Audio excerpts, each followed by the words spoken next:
शरणं गच्छामि धम्मं शरणं गच्छामि संघं शरणं गच्छामि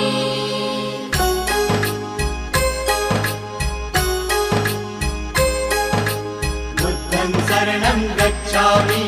धम्मं शरणं गच्छामि संघं शरणं गच्छामि। त्यागमूर्ती तू शांत चित्त तू योग रूप संसारी दया प्रेम अन मानवतेचे प्रतीक तुझी ईश्वरी सिद्धमूर्ती सिद्धार्थ गौतम सकलांचा स्वामी